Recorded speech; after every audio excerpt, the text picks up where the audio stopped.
নামে যাবেই যাবে, তাহলে 72 দল যে জাহান্নামে যাবে, এই 72-এর ব্যাখ্যা আর জান্নাতি দলের ব্যাখ্যা কখনো এক হতে পারে না।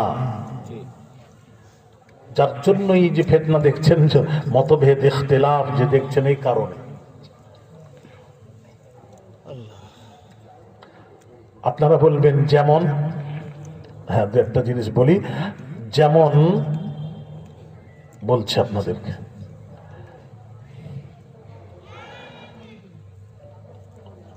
ভাইরা আমার, বাবাজিরা, এক শ্রেণীর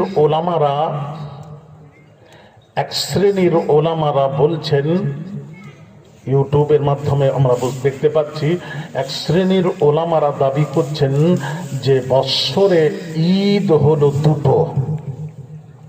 বৎসরে ঈদ কটা?